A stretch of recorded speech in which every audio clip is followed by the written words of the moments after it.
Sorry, I'm a minute late, everybody, but Madeline didn't put in her question until the last second. I had to add it to my script right as I was going live. Hi, everybody. Passing the buck. Welcome to the show. Glad you could join me.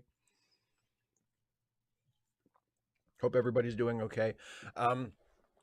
As always, let me remind you that for the first portion of the show, I will be responding to pre submitted questions from my Patreon patrons and channel members. So if you're watching live and you have something you want me to talk about with you in the chat, a question or something you want to donate a super chat or just something you want me to see in the chat, hang on to it until I get through with the patron and member questions, and then I will devote my full attention for the rest of the show to the live chat. So, that being said, let's turn now to the questions from my patrons and channel members, shall we? And the first one of those comes from Isaiah Taylor, who says, "So I have just watched Harrison Ford's Air Force One, and guess what I did?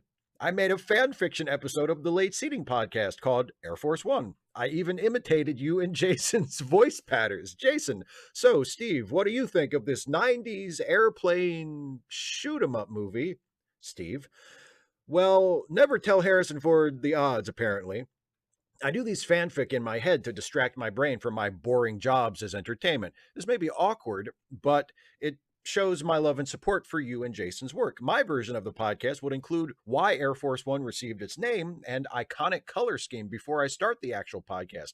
When and if you actually do the Air Force One version, I can provide you with background info for all of this. My next fanfic late seating podcast will be Clueless. Will you actually be doing any of these movies on the real late seating podcast? We might do Clueless at some point because Clueless was a pretty culturally important movie in its day and is still a movie that a lot of people know and a lot of people saw and remember or have seen in the meantime. Air Force One, I'm not really so sure. Air Force One was a big hit at the time, but it hasn't really grabbed, sunk its claws into the culture to the extent that Clueless has. Air Force One is just one of those movies that you see it playing on like a random Saturday on TNT, and you're like, well, nothing else is on, might as well watch Air Force One. Like it's not a a culturally relevant movie to the extent that Clueless is. So we might do Clueless at some point. It would not surprise me if we did Clueless at some point, but probably not Air Force One. So I probably won't need to consult your fanfic for Air Force One. Although if I do, that bit about looking up where the plane got its name and where the color scheme came from would be perfect for my trivia segment at the beginning. So you are obviously a fan of the show, but yeah, I think that's really cool that you write you write fanfic for our. It's not even a fiction podcast; it's a movie review podcast, and you write in your head like fanfic episodes of our movie review podcast. And I think you've got Jason's voice down pretty good. Next question is from Black Cover 95. The only thing I really want to know is if Stuffy and Friends will be released during March or after. Other than that, I have a few questions from a John Smith. Feel free to answer any one. A, do you think that it's possible to make a movie with a superhero version of a slasher monster, since some superhero stories have horror elements, e.g., Ghost Rider, Blade, among a few others? B, since Wonder Woman is an Amazonian warrior, should Wonder Woman use lethal force on her enemies? And C, would Stuffy and Friends be able to survive in a Mad Max style apocalypse? First of all, unfortunately, as I think I mentioned to you when you asked this in the live chat for Dana and I's stream on Wednesday, no, Stuffy and Friends will not be out in March. The project has stalled. I'm still going to do it at some point, but it is sort of stalled in the script phase. Dana and I are writing it together, and Dana has a lot of stuff on her plate. And writing, or co-writing with me, Stuffy videos is not super high on her priority list, which I completely understand. So at some point I might take over writing it myself, or we might come up with another solution. But for right now, the Stuffy and Friends episodes there's no timetable for when they will be out. But I will definitely let everybody know when that changes. And as for the other questions, do I think it's possible to make a movie with a superhero version of a slasher monster? Yeah, of course. Yeah, as you point out, there are many superhero stories that have elements of horror to them. And I think you could easily do a superhero movie with a slasher monster as the villain, or as part of the story. I don't see why that would be a problem at all. Do I think Wonder Woman should use lethal force? I think it would be more acceptable for Wonder Woman to use lethal force than it would be for Batman or Superman to, because of her Amazonian heritage, because she has been trained as a warrior, because she's basically a soldier. Like, it's just like, I don't get uptight when Captain America kills people either. As long as it's like in the heat of battle, you know what I mean? Like when he throws somebody off the helicarrier in the first Avengers movie, that doesn't bother me the way it would if Superman did it, because he was trained as a soldier, you know? It's a different mindset. It's a different character. It's a different sort of code. Um, and Wonder Woman, I think, would be similar. Now, I would not be writing Wonder Woman stories where I would be going out of my way to have her kill people, like the way she just flat out murders a terrorist in Zack Snyder's version of Justice League, where, she's got the guy caught. She basically has him. She's defeated him. She could just arrest him and give him to the police, but she does the thing with her bracelets and blows him up for no reason when he no longer posed a threat to anybody. I would not want her doing shit like that, but using lethal force in the course of fighting a bunch of bad guys, that would not be nearly as objectionable to me with her as it would be for some other characters. And would Stuffy and friends be able to survive a Mad Max style apocalypse? Some of them would. I think of the characters who will be returning when Stuffy and friends does actually gear up, I think it's pretty obvious that Jack McPherson could survive. Jack McPherson would not only survive a Mad Max style apocalypse, I think in some ways that would be his ideal environment. I think Jack would thrive in a Mad Max style apocalypse. The governor would be off. He could just do everything, every impulse that he has, he could pursue. And I think eventually he would, probably before too much time had gone by, he would completely take over. As for the others, I don't know. It would very much depend. Stuffy, maybe. Stuffy might be able to sweet talk his way into surviving in an apocalypse. Might be able to find a way to make himself useful enough that he would be able to eke out a living and survive. But the Stuffy and Friends version of me would probably be dead day one. General Conduct Unit Problem Child says, so in the past, I've had a lot of arguments with people who believe Jeremy Corbyn is racist and or anti-Semitic. Hey, Sarah Scott, if you're in the chat. But even if I conceded that he was, I still wouldn't really think it was a good reason not to have preferred a Labour government under him to the Tories. The reason for that being, even if he held those views, it wouldn't be in his political interest to pursue policies that would especially hurt people of color or Jews, because that's at odds with what the Labour Party and its supporters want. I think the same basic thing holds true with the Democratic Party. Even if a Democratic president is personally racist, it just wouldn't be in their political interest to pursue racist policies in the way it is for any GOP president. I mean, just look at LBJ. He was extremely racist in private, but he got the Voting Rights Act passed. P.S. Solidarity with Ukraine. And I will second that last thought very strongly. Solidarity with Ukraine. And the link to support the Ukrainian army is still in the description of this video, by the way. Yeah, I think I agree with you. And yes, that the same basic thing does hold true with the Democratic Party. In fact, there was an example of something like you're talking about in the Democratic Party a few years ago with the now former governor of the state of Virginia, Ralph Northam, who was a Democrat and fell under a scandal because a photograph was revealed of him going to a Halloween party in a costume that included blackface, which is and ought to be completely unacceptable. But would I still have preferred that Ralph Northam, and after that he ran for re-election for the governor's office in Virginia and was the Democratic nominee, and it was either him or the Republican, and ultimately, unfortunately, the Republican won, not because of the blackface thing, because Republicans don't care if a Democrat wears blackface or not. That wasn't an issue. It was mostly critical race theory and stuff, and anti-COVID stuff that the Republican ran on. He'd say he was going to get rid of all the mask mandates and all the anti-COVID stuff, and he was going to make sure that they didn't teach critical race theory to our poor innocent children in public schools, and that's why he won. He rode that moral panic right into office.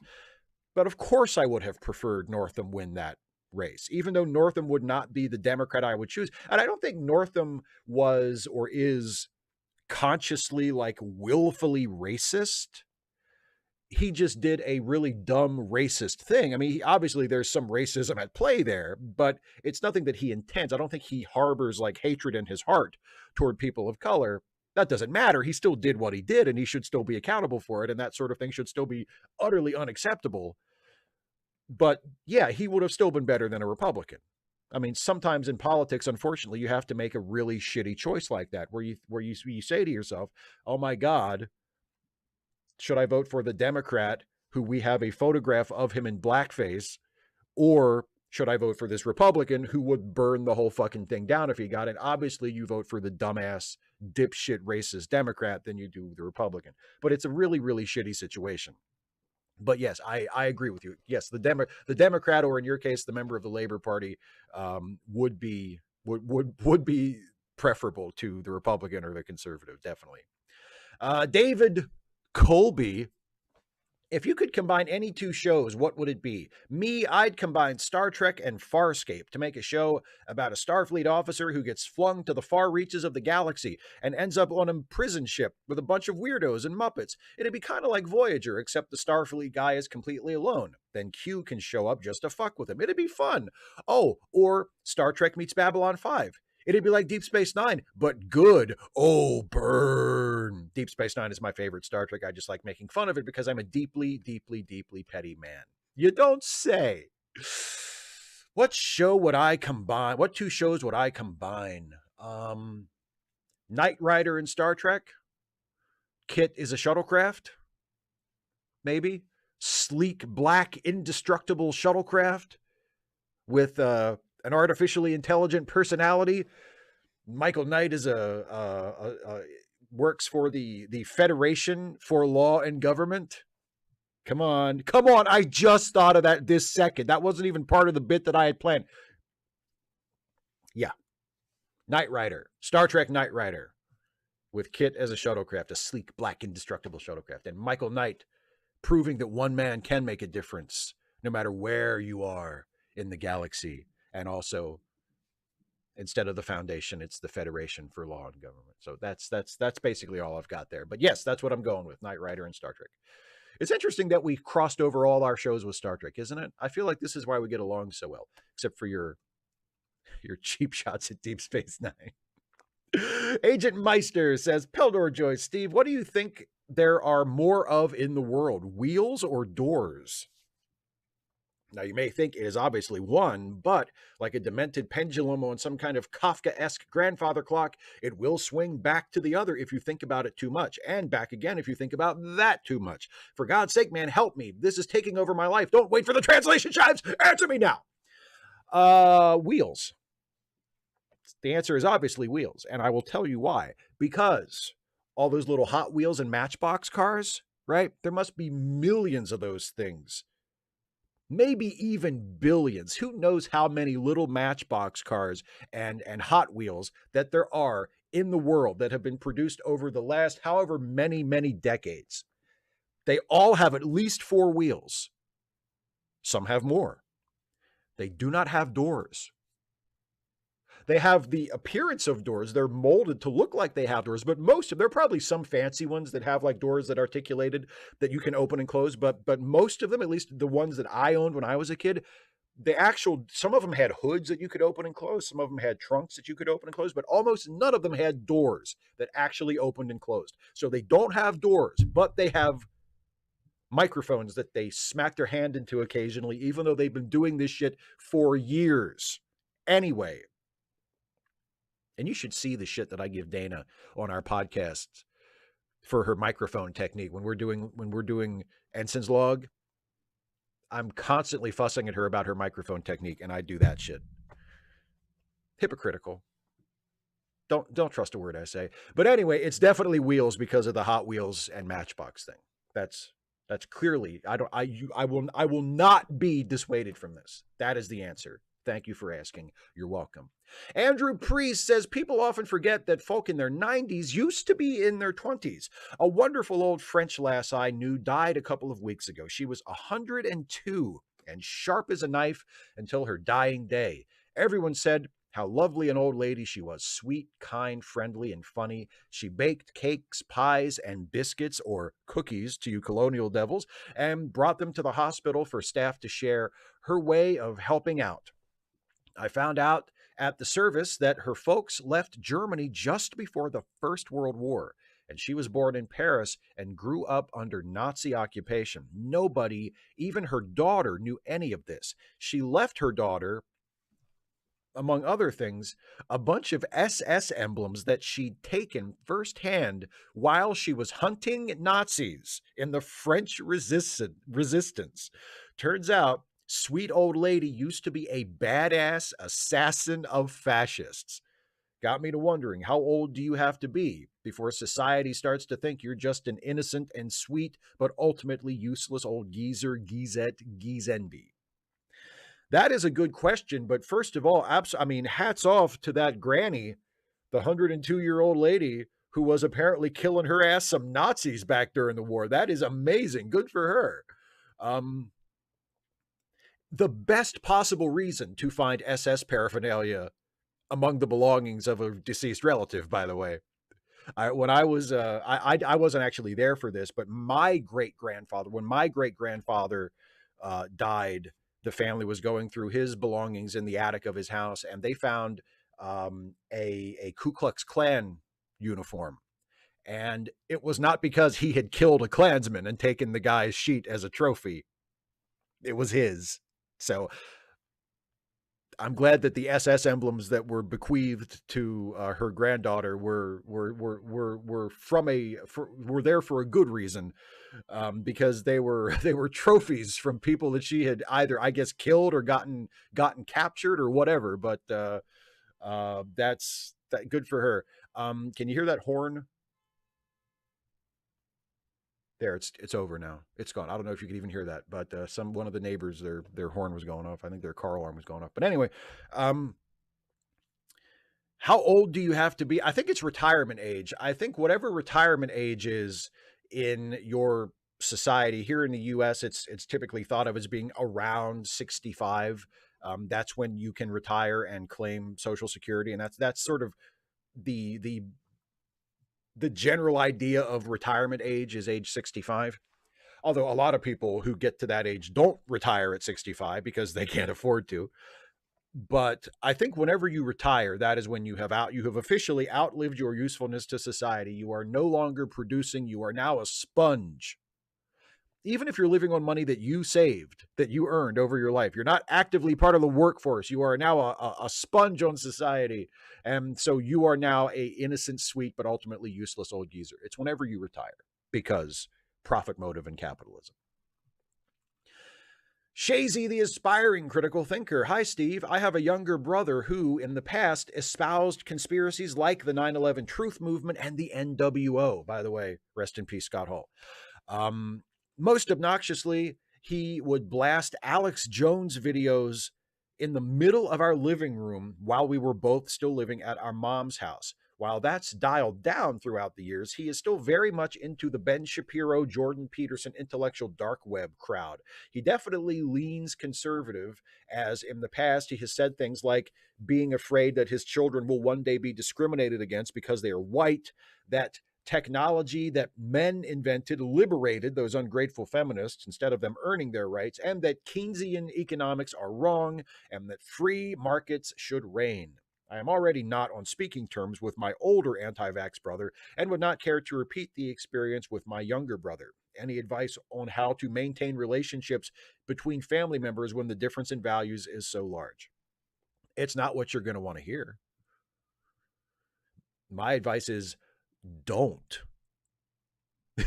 I mean, I realize that is the opposite of what you're asking, how to maintain them. And you're saying you don't want to get to a point where you're no longer on speaking terms with your brother. And I appreciate that very much. And I'm sympathetic to you not wanting to not have your brother in your, because I'm sure you love your brother, and there are things that you do have in common and experiences you have shared throughout your lives.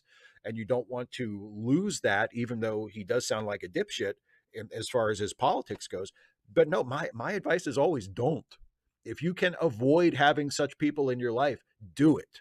Sometimes you can't because they're family and you have to see them, or you don't, or you have, they're your family and you don't want to let them go or whatever, and that's fine. That's up to you. But if you're asking my advice, how do you maintain relationships between family members when they are right-wing dipshits who say the kinds of things that you're saying he says and are like, acolytes of Ben Shapiro and Jordan Peterson? Don't maintain relationships with them. Fuck them. That is my completely unsentimental view. And I mean, take it or leave it. Like, thank you for the question and thank you for being a supporter. And I hope that you do find, if maintaining a relationship with your brother is something that you really want, I do sincerely hope that you find a way to do that works for you. But my advice is fuck him. don't put forth that kind of effort. If you're not sure it's going to work out, if it's just going to make you miserable anyway, like, I'm sorry, it's not worth it. It's not worth it. But, ignore that if you want. And I mean, you obviously know your brother and know the situation much better than me, but my reflexive advice to that question is don't maintain those relationships. Let them go and be happy. Cassie Volpine, hooray for me! The movie Turning Red by Disney's Pixar, this is not an ad, has inspired me to revisit my teenage love of drawing and fan fiction. Coincidentally, I need to know, in the broader Opinionville Stuffyverse, have fictional Steve and fictional Jason ever met? More importantly, have they kissed? If fictional Steve and Jason ever met, would fictional Jason be able to persuade fictional Steve to kiss? Nothing weird.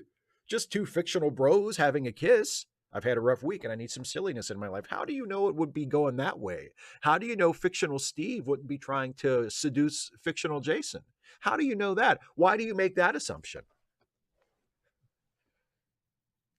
That is probably how it would go. But why do you assume that?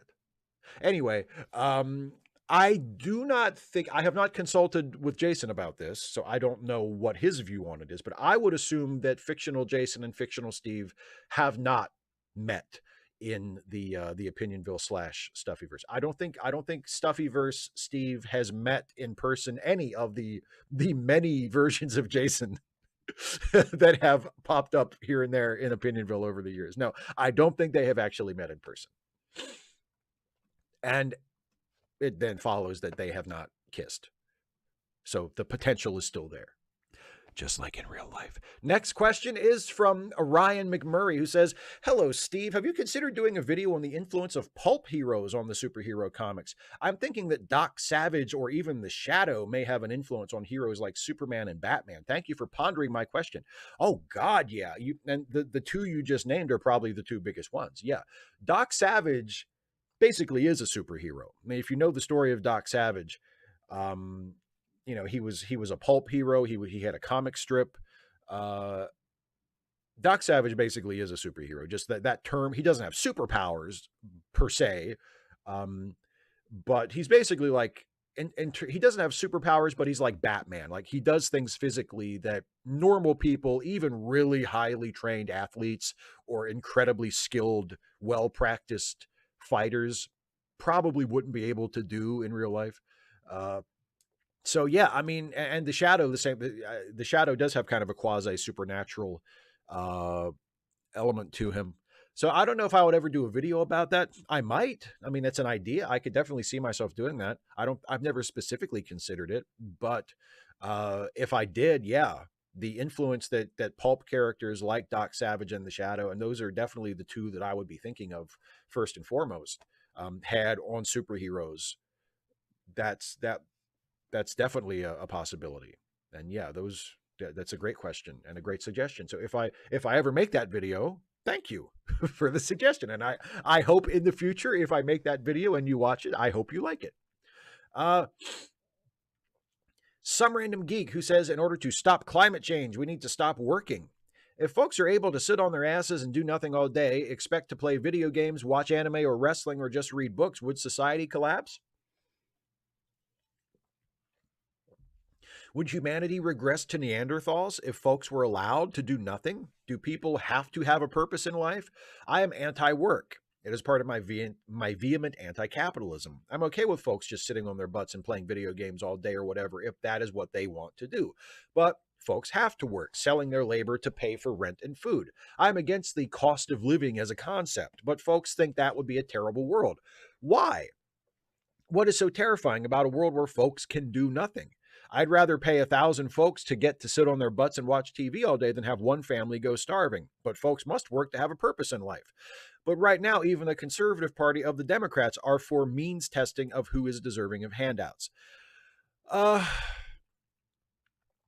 don't agree that with the argument that people have to work in order to have a purpose in life. I think if we rearranged society somewhat so that people's basic needs were met, in other words, you didn't have to work in order to have a roof over your head and food and clothes and an education and transportation and the basics in order to live and get around in a modern society. If we just gave that to everybody as a baseline, then what would probably happen is, yes, I'm sure a lot of people probably would sit on their asses and play video games or watch TV all day. Or at least a lot of people would do that for a time, or they would spend a lot more of their time doing that than they do now. But I think what would also happen is people would find work for themselves that they would choose that would give their life meaning. So it's not as though everybody would just waste away and life would be, without purpose and without passion and without direction. People would have the freedom to figure out for themselves what they want to do. I firmly believe most people would still work. Most people would still do something, because most people who are capable of it would want to work to have more than just the basics. I don't think there should be a cost of living. I think everybody should have all of their basic needs met. I don't think you should have to trade your labor in order to survive. That's monstrous. I hate that we do that. But I could see a society where basic needs are met and people still choose to work and earn additional income in order to improve their quality of life and have a nicer standard of living than just the basic set. And I don't see how there would be anything wrong with that, as long as everybody's basic needs were met. And I think a lot of people would still do that. And a lot of people who wouldn't be motivated by that, who don't care about money and don't care about how big their house is or how nice their car is or whatever, would still work and would still do things out of creativity or out of a need to feel like they're contributing something, or a need to express themselves, or because they like working with their hands, or because they like doing any number of things. So I do not think that it's a valid idea to say, like, well, if people didn't have to work, then life would be meaningless. No, I think that says a lot more about the people who make that argument, and a lot more about the lack of imagination of the people who seem to genuinely believe that, than it does about society and how things really would be. Siamak, who is getting his question, which isn't actually a question, in crazy early, recognize. Good day, Steve. I'm sad to say I won't be able to join live this week, but happy to say it is because I'll be attending the Philadelphia Nowruz Persian New Year party. Vax required, baby. So I will forego my typical political question bemoaning of the state of affairs and instead wish everyone watching a wondrous and prosperous new year. Nowruz Peruz, everyone. Happy New Year. And Saad Sal Beham In Sal to another 100 years after this one. In short, Happy New Year, Steve and community. Well, thank you very much, my friend. I hope as we speak, you are having a wonderful time at your Nowruz party. And I hope that I did not butcher the pronunciation of those sayings too badly. I tried to sound it out the best I could, but hopefully I didn't offend any native speakers out there by saying that. So thank you for the question, and thank you for sharing, and Happy New Year to you too, my friend. Stephen G. Clenard. Steve, you're a DC Comics guy. Maybe you can help me with some questions that have been vexing me for some time. Suppose you used a time machine to visit yourself as a child. Delirious, you ramble semi-coherently about current events before being yanked back to the present due to plot reasons. Which of the following figures would your child self assume were real people, and which would he assume were future Batman villains created by a writing staff clearly out of good ideas? Elon Musk, Joe Rogan, Jordan Peterson, the My Pillow guy, Macklemore, and Jason Harding. Speaking of which, do you think this would be a good premise for a supervillain group? Underdeveloped, second-rate member of Batman's Rogues Gallery crew, led by the tedious, technically not a proper knock-knock joke man, the U2RMOBRGC, relies on quantity over quality, with members such as Sunk Cost Fallacy Woman, Nervous Stutter Lad, Won't Shut Up About Crypto Guy, Macklemore, and still collecting Pokemon cards at 40 man. Thoughts? Still collecting Pokemon cards at 40 man is too sad to work as a proper villain. Quality Macklemore joke. And I'm glad that you found a container for all of those great knockoff villain names. As for the first part, yes, I do think that would work. That would be brilliant. Which of those real people would the younger version of myself think were actually Batman villains? Definitely the My Pillow guy. And once I heard what Macklemore was famous for, probably Macklemore as well. I'd be like, so wait, his hit song was about just going to the Goodwill, but he's rich. So why does he shop at the Goodwill? So he's a rich guy who wrote a song about just shopping at the Goodwill, and that was like a huge hit. No, that's terrible. Of course, I don't know how he's a villain. I mean, you didn't mention that he kills anybody, but I guess he must, or maybe he takes hostages at the Goodwill. I don't know, but yeah, that's got to be one of the Batman. And Macklemore, what the hell kind of name is that? He's a rapper, and his name is just Macklemore, like he just used his own regular last name or something. So yeah, the My Pillow guy. Actually, My Pillow guy sounds kind of like a shitty Batman villain, you know. Commissioner, I saw the bat signal. What's up? Oh, Batman. It's My Pillow guy. Oh, God, not again. What is it, Batman? No, Robin, go back to the Batcave. It's too dangerous. It's My Pillow guy. Oh, Jesus. And he, runs back to the Batmobile. Yeah, anyway, all of that. Good work. Matt, I'll try to be spoiler-free, but I just wish the season finale of Discovery had more lasting stakes. Everyone important lives. Feel free to disregard this question if it's too spoilery, and I'll ask another if you want to use that one. No, I'll use this one. I don't think it really makes a difference if I'll put it this way. I don't think killing off a main character would have improved the episode. I don't think, in order for the episode to have stakes that you need to kill off a character. So I'm not, now, there maybe if they wanted to kill off one of the characters that they introduced this season, like one of the sort of supporting characters that was not part of the regular cast, like one of the diplomats or, something like that, one of the politicians that they brought in, I can see doing something like that to sort of, they reach a resolution, but it comes at a great cost. Like, I can see something like that working and maybe having the episode land a little better.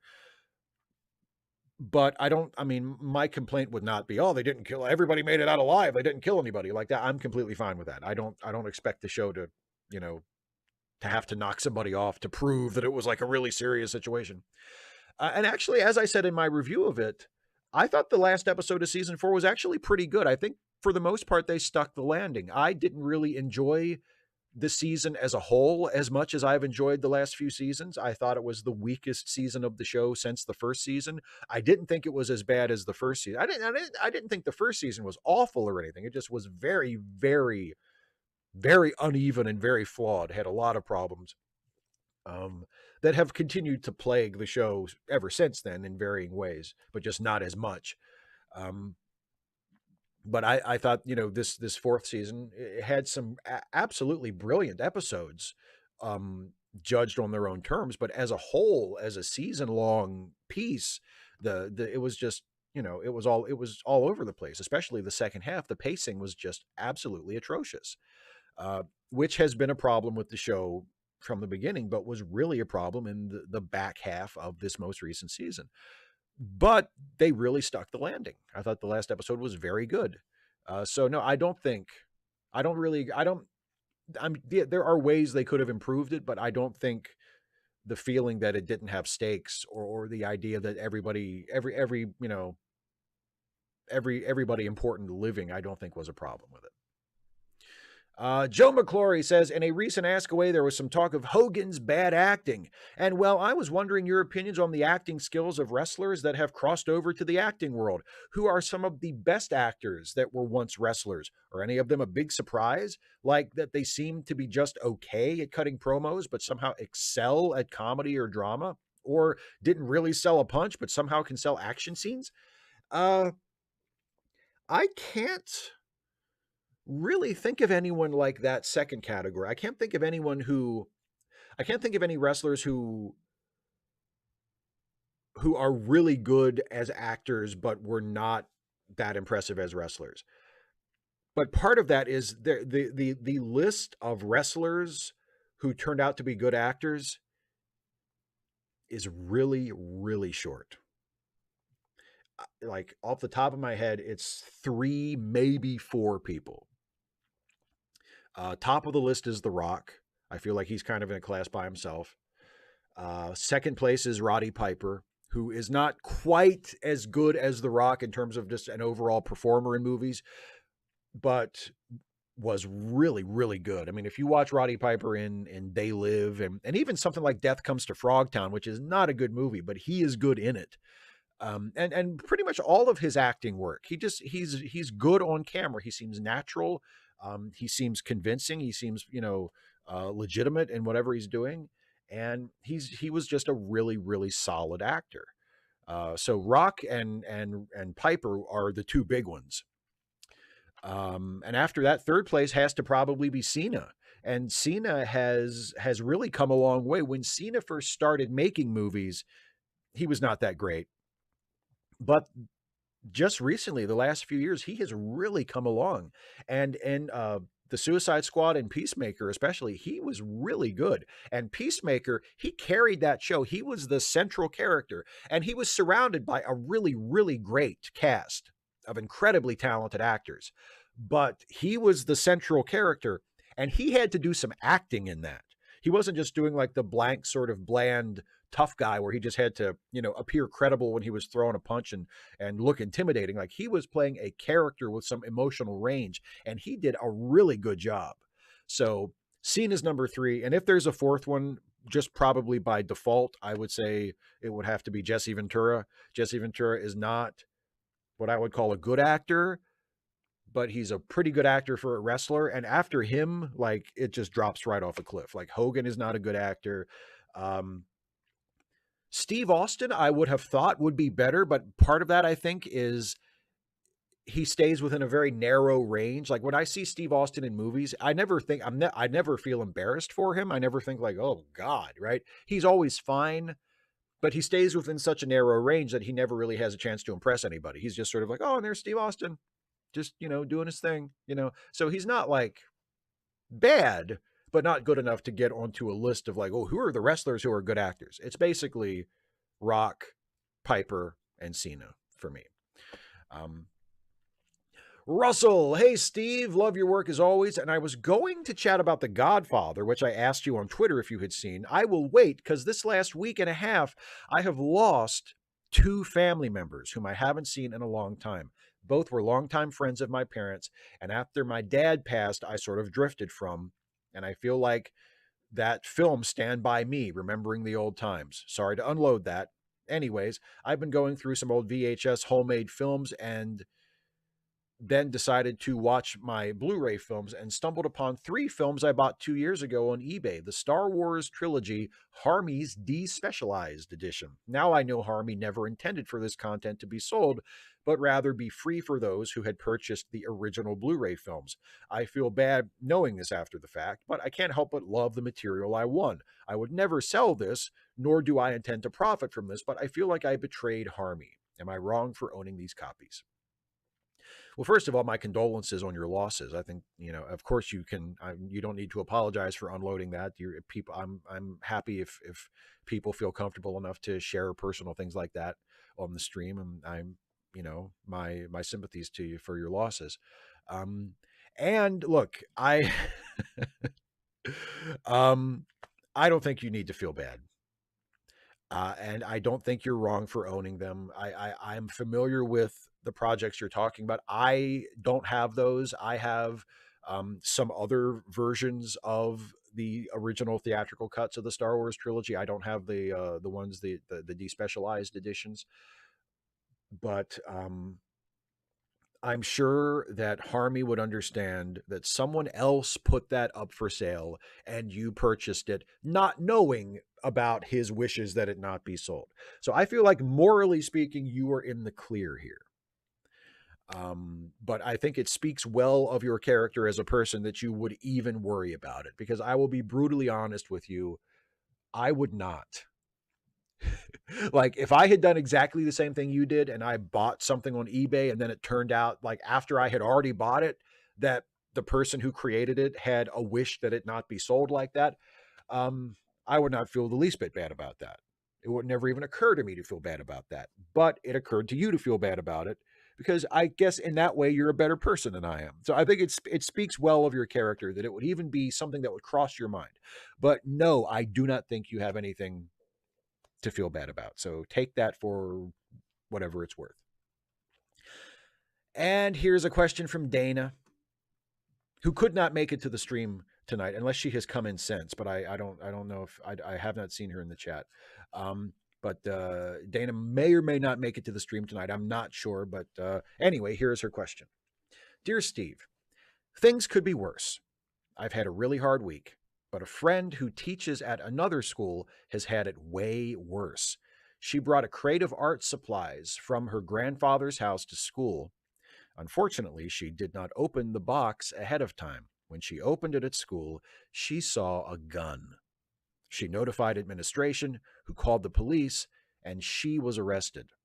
Her daughter is asking for help supporting her legal costs. Will you share the link to their GoFundMe? And of course I will. The link to that GoFundMe is in the description of this live stream right now. If you go to the description and scroll down to below Dana's links, there's a link to Dana's live stream tomorrow and also a link to Dana's YouTube channel. And then right below that is a link for Dr. Catherine C.T. Turner Defense Fund, and that'll take you to the GoFundMe. And if anybody wants to contribute to that to support her legal defense, I would encourage you to do that. It's just one of those things. Obviously, in hindsight, she should have looked in the box first. It was an act of carelessness on her part, and obviously we should have a very, very, very strict policy on guns being on school campuses. There are very good reasons for that. And maybe even her being arrested was the right call. But after the situation became clear, I think it's obvious that she should have been released and no charges should have been filed. Except maybe against her fucking gun nut grandfather, who apparently stored his guns in boxes of art supplies. But anyway, my personal feelings about the grotesque and outrageous and appalling and inexcusably huge number of guns that are just extant in our society, so much so that you could pick up a random box of art supplies from your dead grandpa and find a fucking gun in it. Those feelings aside, I do think it would be a nice thing for those of you who are interested and able to support Mrs. Turner's GoFundMe to help pay her legal costs. So that link is in the description. And thanks, Dana, for bringing that to everybody's attention. And finally, just got this one in under the wire, Madeline. You made me late. You made me like 1 minute late because I had to put this into my script right before I went live. Anyway, Madeline says, getting in just under the wire here. Would you rather live through a Star Trek time travel episode or a holodeck malfunction episode? Oh, I would much rather do a time travel episode. People die in holodeck malfunction episodes.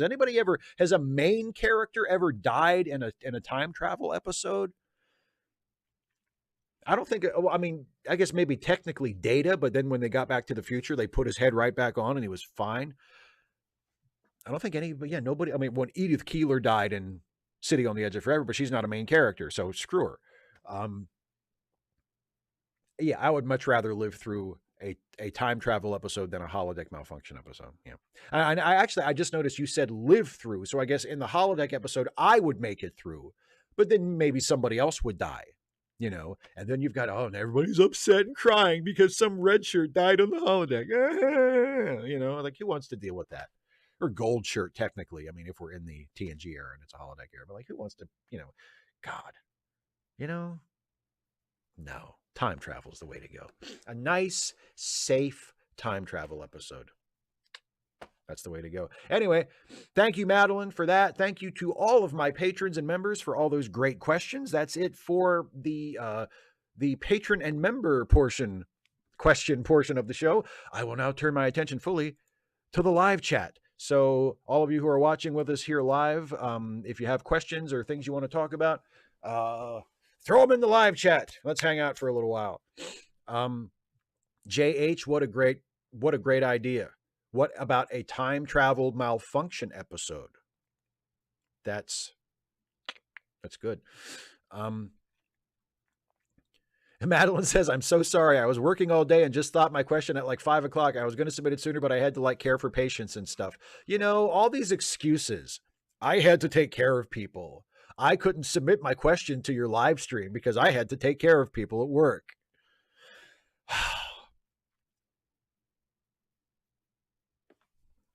Priorities, Madeline, priorities. No, I'm obviously I'm very grateful and happy that you're here and that you submitted your question, and it was not actually a big deal. I was just being a dick. No problem at all. David Colby, what about Night Boat, the crime solving boat? Yeah. Actually, this would be tough. Could we do a 3-way crossover or a 3-way blending of Star Trek, Night Boat, or no, Night Rider, and also Thunder from Thunder in Paradise, which is basically Night Boat, right? Basically Night Boat. Or what was the name of the boat in The Tick that Alan Tudyk did the voice for that was in love with Arthur? I can't think of his name. But that was basically Night Boat, right? It's like, yeah, I don't know. Yes, Night Boat, the crime-solving boat would be very good. Sister Intelligence says, I can make a Clueless fanfic for the next Ask Away. I would, please do that. I would love if you would do that. Geralta Trekkie says, a crime story a la NCIS would be cool in Trek, don't you think? Yes, actually, I am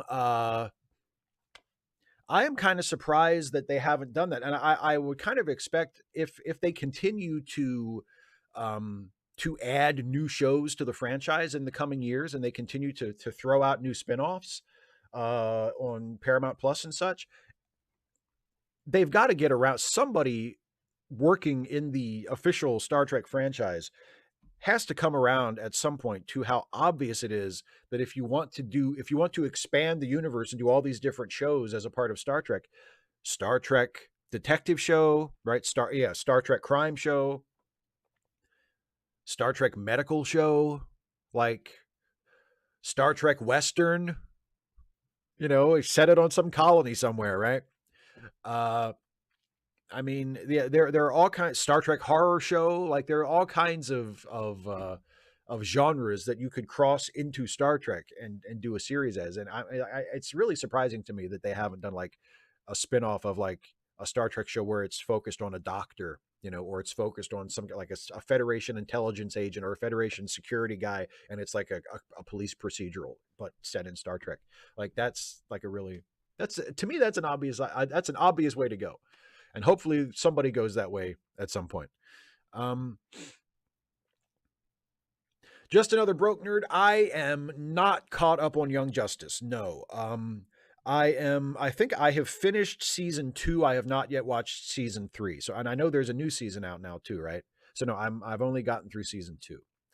Um, but yeah, after it started out kind of slow for me, I wasn't really digging it for about the first half, maybe a little bit more of the first season. But by the time I got into the second season, I thought it was pretty good. I was kind of into it, so I do. I enjoy Young Justice. Um, Black Cover 95 says, "When's the next Ensign's Log Q&A? I have so many questions and comments."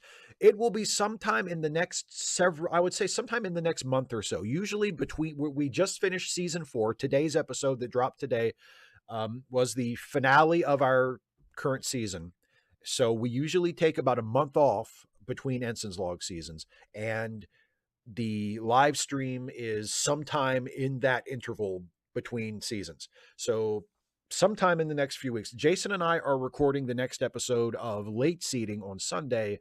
I imagine we will talk about it then, but I don't know for sure when it will be, but it will be on this channel and probably on a Friday, but I'm not sure. But I will definitely let everybody know way ahead of as far enough ahead of time as I can when we figure out when it's going to be. And I would love for you to join us and ask all the questions that you have thought of to ask. Robert Reiner says, "Have you thought about doing a video essay on Kalar?" Yeah, there's definitely going to be a Kalar video coming at some point. Kalar is a character that would make a fantastic subject for a Trek Actually video. I don't have a thesis for it yet. I haven't sat down and actually thought about what the video would be. But yeah, I will definitely be doing a Kalar video at some point.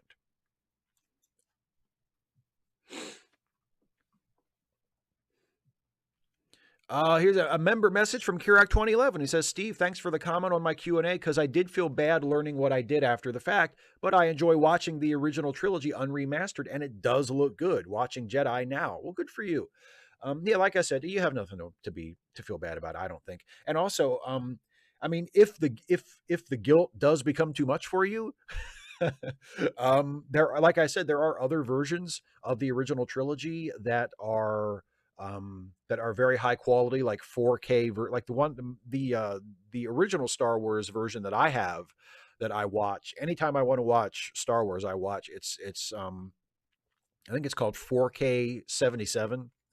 And it's constructed mostly from a scan of an original 35 millimeter print of the original theatrical cut of Star Wars from 1977, hence 4K 77.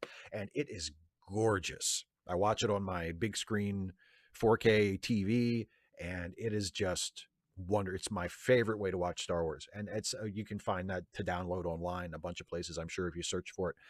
But yeah, like I said, I've never seen Harmy's versions, but I have 4K,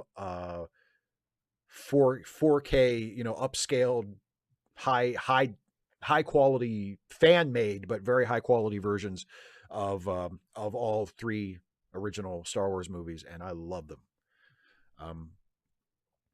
David Colby says, "I've always wanted to see Harry Mudd and his crew of misfits doing petty crime series. It'd be like Star Trek meets Firefly, but, better." That's Jason's dream show, my friend.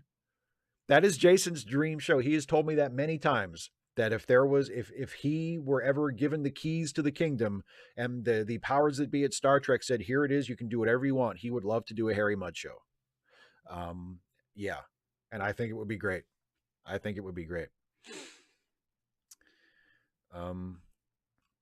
Super chat from John Burns, who says there's a political graph for everything. So why not one for all of the actors in the various cinematic universes?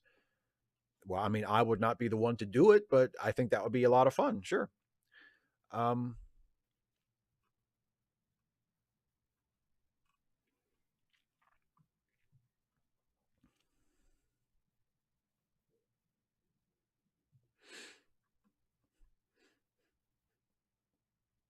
Yeah, Kemp Chalmers says I like Harley Quinn, and MODOK was all right. I mean, MODOK made me laugh, but MODOK got a little bit too conventional for me. And the Harley Quinn show was, for me, was a similar experience with Young Justice. It took me a little bit to warm up to it, but once it got good, I really liked it. Like I would call myself a big fan of the Harley Quinn show now. The first couple episodes, I was kind of like, okay. But once I got into it, I really, really liked it. Sequence 77 says, Steve, when you are old, what do you think children will ask you to tell stories about? Probably the pandemic. You know, what was it like when you could have saved millions of lives by just wearing masks and staying at home, but nobody wanted to do that? Well, let me tell you, kids, why didn't everybody take the free vaccine that would have saved everybody's life? Well, that's a really good story, kids. Come gather around. Yeah, that's been like the major event of, at least of the last 20 years. Maybe they'll ask for a 9/11 story, of which I have none.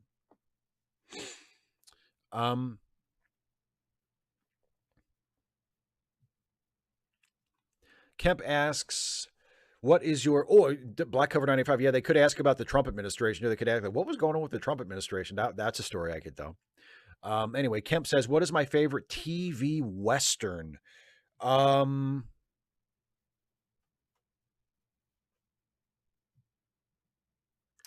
my God, I'm blanking on it. Gunsmoke. God, how could I not? It was like the longest running show ever. How was it I could not think of fucking Gunsmoke? Gunsmoke, my favorite TV Western.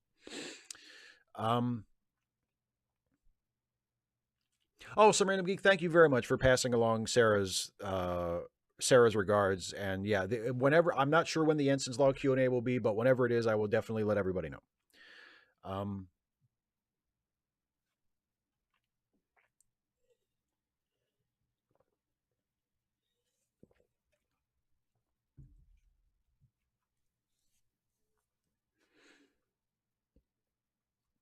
Just another broke nerd says, am I interested in a Worf Star Trek series? I've heard Michael Dorn pushing for one. Captain of a Klingon ship looking at the Federation from the Klingon perspective. Michael Dorn has wanted to do Captain Worf forever. And I would love to see it, with the caveat that he is not captain of a Klingon ship, because I do not give a single fuck about the Klingons other than as antagonists or supporting characters to, the Starfleet people. But Captain Worf as the captain of a Starfleet ship, I would love to see that. But Captain Worf as captain of a Klingon ship, I'm not saying I wouldn't watch it, and I'm not saying it couldn't be good. It easily could be. It might wind up being a great show, and if it was, that would be fantastic. But that premise is not really of interest to me. Like, you're not going to, if you say Captain Worf and he's the captain of a Starfleet ship, hell yeah, I will definitely check that out. If you say Captain Worf and he's the captain of a Klingon ship, I don't give a shit. Like, I'm not there for the aliens. The aliens are just like set dressing to me. And I know Worf is an alien, but you know what I'm saying. Worf's like a main character. Anyway, super chat from Kirak 2011. He says, ask yourself this, Steve. Why don't people continue to wear masks in public places and limit their time outdoors? Because they're great big babies, and they're dumb, and they're reckless, and they don't care about other people, and they're big babies. Did I mention that they're big babies? Super chat from Kirak 2011, who says, now for my Star Trek question, my friend, I personally think DS9 is the best written Trek to date, even with the new stuff out there. Do you agree or disagree? I agree emphatically. Yes, absolutely. Of course, Deep Space Nine is the best written Star Trek, and it's not even close. Like, and I love TNG. I love the original series. I have enjoyed some of Voyager. I've enjoyed some of Enterprise. I have very much enjoyed a lot of the new stuff, although I have also had some pretty serious problems with some of it, especially in terms of the pacing of the overall season arcs. Um, but no, there has never been a Star Trek show that was written even close to as good as Deep Space Nine. It's not even a contest. Deep Space Nine is obviously the best written show. It's the best show, period. Like, and I know I've I wear my allegiance on my sleeve. I am a Deep Space Nine Trekker. It is my favorite show. But to me, as much as I love other Star Trek stuff, Deep Space Nine is head and shoulders above the rest of the franchise in terms of quality, and especially in terms of the writing. It was a splendidly written show, for sure. Um, Super Jeff McCarrick 2011, he says Worf can't be a captain because he rescued Jadzia unless we change that because it's all made up. Here's what we need to do in order for Worf to be the captain of a ship, even though he rescued Jadzia. You make a show where Worf is the captain of a Starfleet ship. And then at some point, probably in the first episode, you just write one line of dialogue for one character, possibly even Worf, to say, that explains how he was able to become captain even though he rescued Jadzia. Problem solved. It's so easy to solve problems like that when you're dealing with shit that is completely made up. Like, seriously, if Michael Dorn, if I was in charge, if I was in the Alex Kurtzman chair and Michael Dorn came to me and said, I really want to do a Worf show. I want to do a Star Trek series where Worf is the captain of a Starfleet ship. Do you really think I'm going to sit there and go, God damn it, I would love to do that show. That sounds like an amazing idea. I would totally do that show. But there was that one episode of Deep Space Nine where you rescued Jadzia and Captain Sisko said you'd never be a captain because of that. Fuck that. You change it because it's all made up.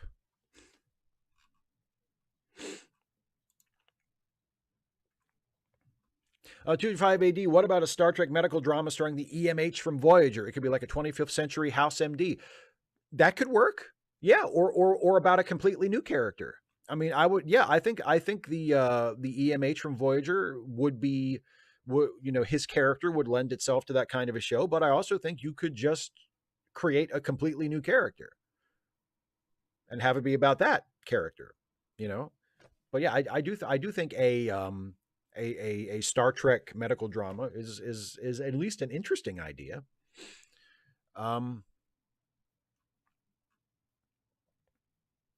John Burns with the super chat says, I was asked to go to a movie in a theater, right? I have been to see two movies since the pandemic started. One was Spider-Man back in December, and the other was Batman about 2 weeks ago. If not for the pandemic, I would have gone to see both of those movies multiple times. I would have gone to see Spider-Man No Way Home probably at least 3 or 4 times. I'd probably be on my fourth or fifth Batman screening by now because I really, really like that new Batman movie. I went to see each of them once. I sat in the theater as far back and away from people as I possibly could. I wore my mask the entire time. I enjoyed the movies thoroughly. I wasn't like nervous or having a bad time or worried about getting sick while I was in the theater. But I am not going to tempt fate and go out and do that again as long as there's a fucking pandemic, you know. Um, but yeah, I know what is wrong with people. It's the theater thing isn't even the worst, dude. People are taking cruises. I don't understand why people take cruises when there's not a pandemic. Why, in the name of God, would you take a cruise during a pandemic?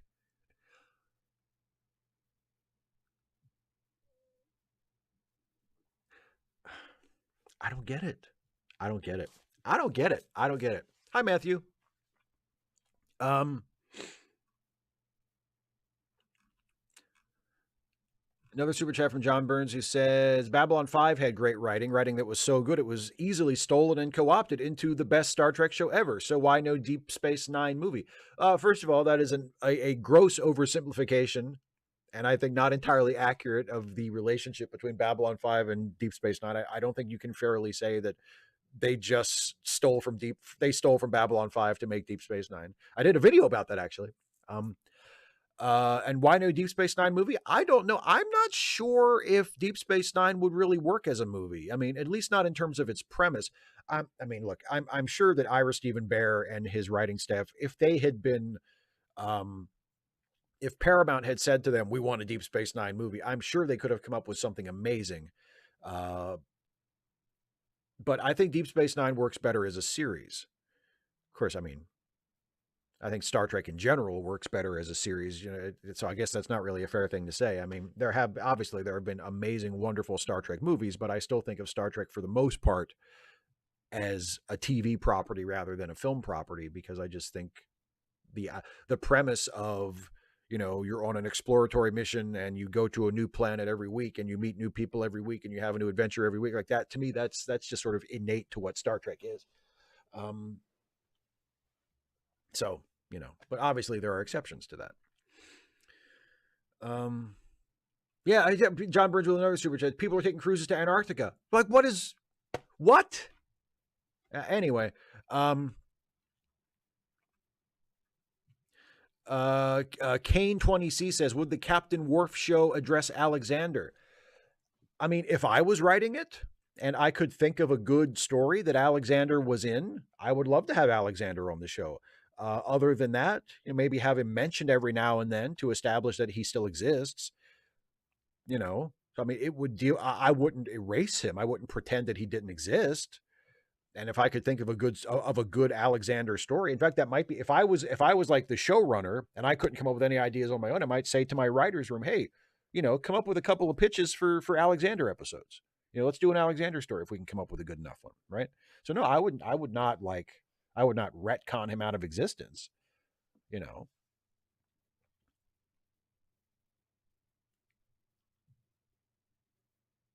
David Colby with a good point too. Yeah. Also, there's the fact that Captain Sisko was speaking metaphorically. He was like, making decisions like this is why you'll never make captain. It's not like he broke a law, right? The problem was that he chose to save his wife instead of accomplish the mission objective. And Sisko was saying, well, if Starfleet finds out that you did this, they don't want someone like that as the captain of a ship. So yeah, it's not even, but like I said, if you want to do a Captain Worf show, you do a Captain Worf show. And if you feel like you need to explain why he's a captain despite the events of that episode, then you just make up a reason and then you have someone say the reason in the episode. And then that's the problem solved right there. What movie are you going to see, Geek? Oh, I see it already. You're going to see Jujutsu Kaisen Zero, a prequel movie to the series. Okay, I have no idea what any of that means. I'm not familiar with Jujutsu Kaisen, but I hope you have a good time. I hope you enjoy the movie.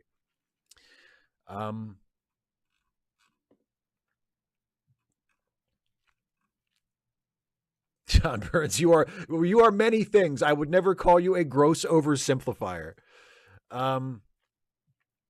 255 AD, yes, cruise companies making everyone get tested before they get on board definitely does make it better, but they're still taking a cruise. So I'm still looking at them, giving them a little bit of a side eye just for the fact that, yeah, but you're still taking a cruise though. What has gone wrong in your life? I'm very judgmental about people who take cruises. Quorum Siegel says, do you think they would be able to bring Jason Alexander's character from Voyager and build a story around him and Picard? I mean, if they had an idea for him, I don't see why they couldn't, but I'm not really sure why they would want to. Like, I remember that episode, and that episode is fine, but like, that character doesn't cry out to me as like, oh, we got to bring that guy back, but sure they could, of course. Super chat from Kirak 2011 says, they should have all borders for the states, not countries. The states locked down till this is over. And people should be mandated to wear a mask in public places. Also, DS9 needs to be remastered in 16:9, or 16:9, excuse me. I agree with all of that. I think the United States government should have paid people to stay home for however long it took for the pandemic to get under control. And then after that, in order to make sure it didn't come roaring back, I think that there should have been mask mandates everywhere in public, and probably still should be. And yes, I also agree with you that DS9 should be remastered. But if it's remastered in 16:9, I don't think it was shot in 16:9. I think it was shot in 4:3 for TV. So I would want it to be remastered in whatever aspect ratio it was originally intended to be seen in. But I think it definitely should be digitally remastered and up, scanned and upscaled in HD. I think that's long overdue. Stress Free K says, "How about Law and Order in the 32nd century?" I would be willing to give it a shot. John Birds of the Super Chat says, "Jason Alexander's in the Orville, so no." Yeah, one at a time. Although Marina Sirtis did guest star on the Orville, and then she also did the first season of Picard. So I guess it's not like a law that you can't do both. Super Chat from Kurek 2011 says, "Cisco to Worf. If I was in your position, I'd do the same thing." Yes, exactly right. Cisco did say that. Yes, he did. Radical Bacon says, "Star Trek Academy as a teen drama." If it was like really super soapy, yeah, absolutely, I'd go for that. If it was like a really like a CW show, or like for us old geezers, something like Beverly Hills 90210, or better yet, Saved by the Bell, but at Starfleet Academy, I would watch the shit out of that.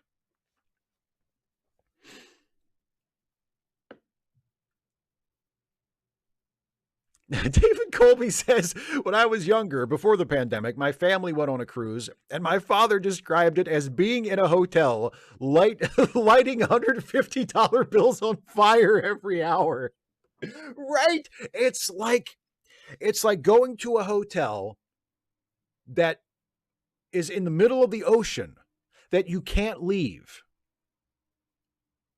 for like 2 weeks. What is the appeal? I do not understand the appeal of a cruise. Except if you stayed in a hotel, your room would almost certainly be nicer. And you could order pizza. And not like pizza from whatever the fucking kitchen on the cruise ship is. You could order like Domino's or Pizza Hut. Really good pizza.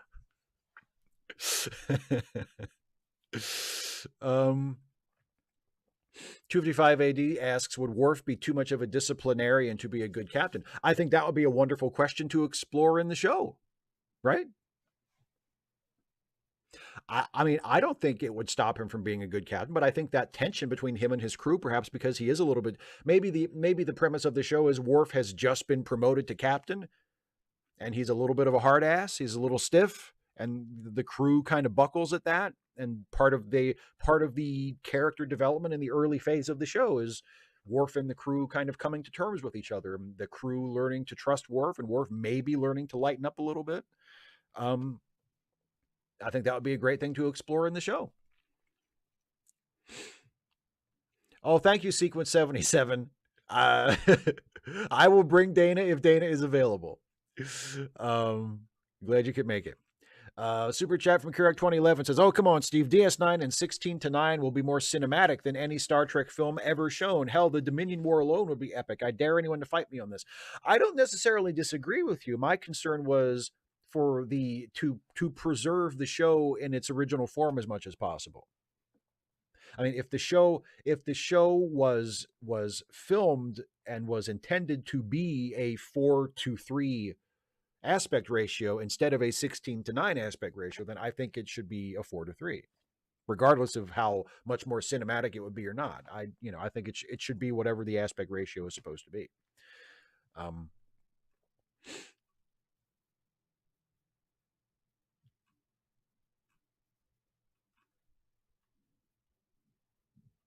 Just Another Broke Nerd says, "There are some AI ways to turn 4:3 into 16:9. I'm not sure they want to spend that kind of money on it. When I watch downloads on my PC, I change it to 16:9 and it's not too weird looking."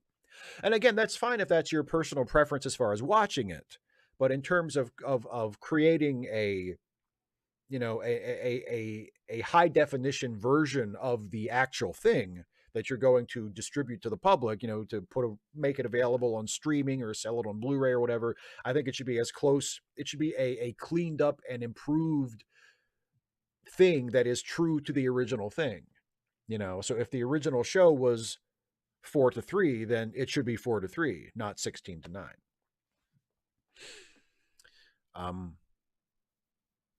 Oh, Geralta Trekkie says, Saved by the Bell, but who should sing? I'm so excited. I'm so excited. I'm so scared. Well, I mean, I'm thinking these would be new characters, not versions of existing characters. So I don't know because I haven't written the show. But if you're thinking about a pre-existing Star Trek character and who would sing that, who would be the perfect choice? Obviously, Data with his emotion chip out of control is the only choice for that. Super chat from John Burns, who says, Worf as the tough captain and Brent Spiner plays his exo-comedic sidekick. You've obviously never eaten food on a cruise. It's very good and included. Well, shut my mouth. I hope you and your cruise food are very happy. I hope you have so much great food on your cruise to Antarctica, John.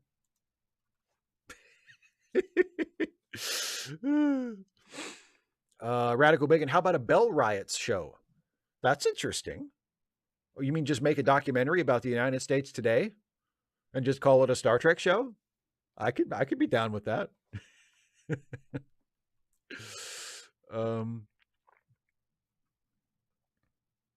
Coram Siegel says, I'm sorry about asking all these Voyager questions since I know how much you love that series. Opinions on the Year of Hell episodes in Voyager. Thoughts on best Kurtwood Smith role. No, you don't have to apologize for asking Voyager. I don't hate Voyager. I mean, just because I say it's my least favorite show in the franchise doesn't mean I have I could, I can watch an episode of Voyager and be perfectly happy. I just don't think it's that good of a show. But Year of Hell is really frustrating to me. Year of Hell was one of the most frustrating Voyager episodes, I think, of the entire series, because one of Voyager's big problems for me was that nothing that happened in any of the episodes seemed to matter once the episode was over. And that was a problem for a couple of reasons. First of all, on the other channel was Deep Space Nine, which was in the same franchise, in the same universe, and things that happened on Deep Space Nine definitely mattered in future episodes. Deep Space Nine was so good at maintaining characterization and plot development and making sure that if something important happened in an episode, it stuck. And it mattered later on too. People didn't just forget about it, right? There are exceptions to that. But for the most part, Deep Space Nine was really good at that. Voyager rarely even attempted it. And the second reason is the premise of Voyager seems to lend itself to that kind of thing, right? They're lost in a part of the galaxy where they don't have support. They have dwindling resources. They can't just plug in to a star base and resupply. They have to navigate this tension between wanting to get home and wanting to explore. There's all these things that it would feel like would lend itself to a style of show that wasn't so rigidly episodic, where once something happened in an episode and then the episode ended, the show basically reset for the next week. But that's how Voyager was. And then they do this episode Year of Hell, where they basically do in 2 episodes, to a bit more of an extreme degree, what they should have been doing for the entire series up to that point, showing the toll that the journey takes on the characters and the ship, and showing how things change as the ship makes its journey, right? They didn't really do any of that in the show, but they do that in these 2 episodes in a really fast-forwarded and really turned up sort of way. And then at the end, they hit the reset button. And it just goes back to the way it was before. And this is treated as a happy ending.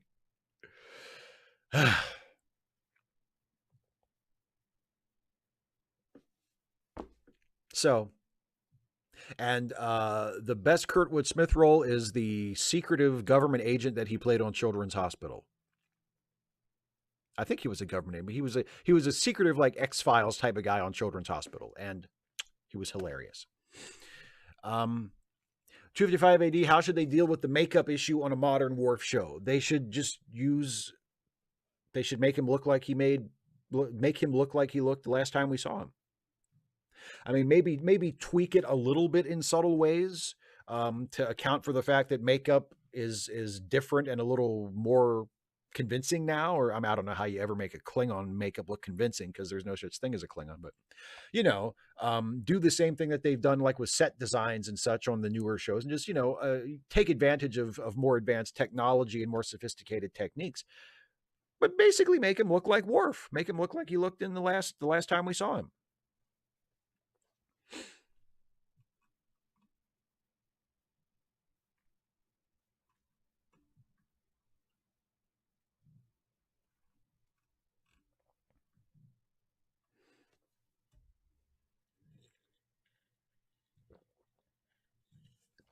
Kirak 2011 with the super chat says the Gambit part where Data owns Worf. Yeah. When Data calls him into the ready room, when Data finally gives the order that Worf has been waiting for, and he's like, finally. Data pulls him into the ready room and says, motherfucker, don't you ever do that in front of the crew. Don't you ever question my orders in front of the crew ever again, you piece of shit, you motherfucker. I will fucking kill you if you ever do that shit again. Do you fucking hear me? Yes, sir. I'm sorry, sir. Yeah, you're goddamn right you are. And by the way, Worf, I'm sorry if I've ended our friendship. Now get the fuck back to work. I love that scene that I just recited verbatim for you there. Another super chat from Kirak 2011 says the problem with Year of Hell was it was established earlier by Kess that the Krenim was going to be a threat, and then poof, Year of Hell 1 and 2. Yeah, and then it's like, and then you never hear from him again.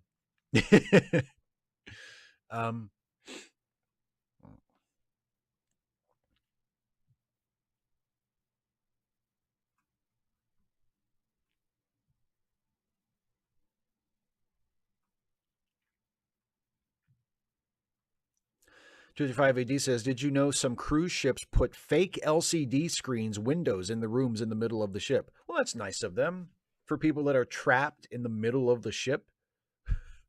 Here, you can pretend that there's a window. I mean, I guess maybe it helps your mood so you don't feel like you're just sleeping in a prison cell.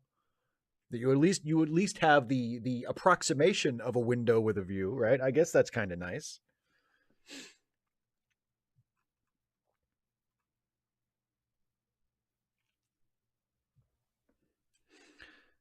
Sinister Intelligence says, going to watch my Star Trek TNG DVDs tonight since I'm off, and then Sunday watch Harmony Korine's Spring Breakers. It's a goofy tradition for me since it's spring break here in Florida. I've never actually seen Spring Breakers. I've seen some of Harmony Korine's other stuff, but I've never actually seen Spring Breakers. I have seen TNG though, so it sounds like a nice way to spend an evening, my friend. I'm going to be watching wrestling. Maybe. I don't know. Wrestling doesn't come on until really, really late tonight because it doesn't come on until after the basketball game is over. So I may not actually stay up late enough to watch wrestling, but I am DVRing it. If I don't watch it tonight, I'll just watch it tomorrow. But wrestling will be watched at some point in the near future.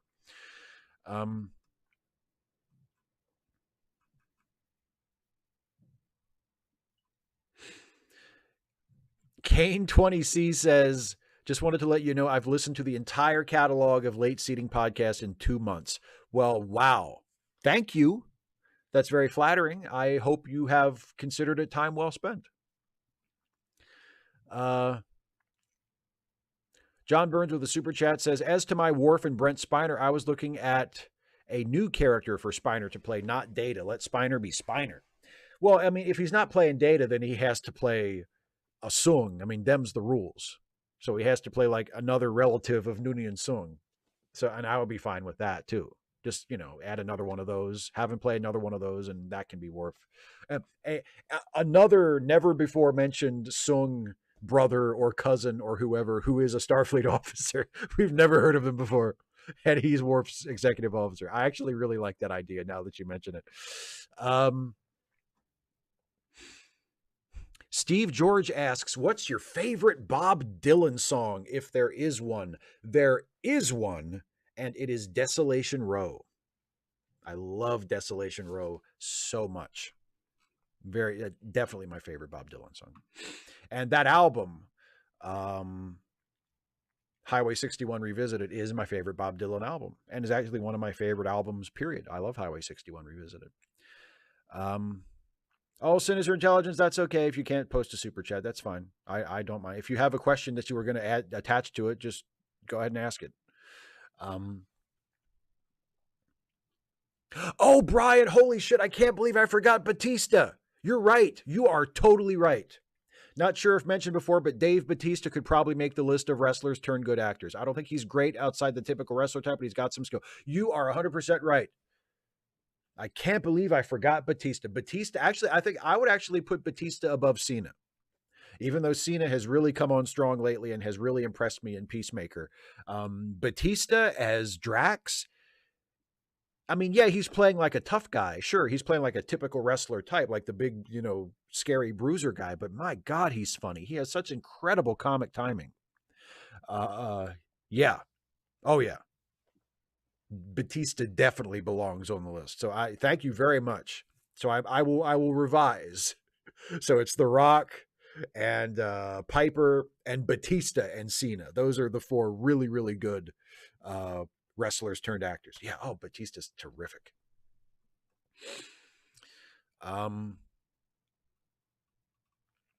John Burns with a super chat says, right, movie with Worf and Brent Spiner, directed by Quentin Tarantino. One thing I know, the music will be off the wall. I'll pitch it to Brent. Yeah, I would love that.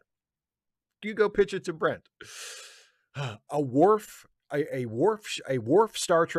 centered Star Trek movie co-starring Brent Spiner as someone other than Data, directed by Quentin Tarantino. Okay.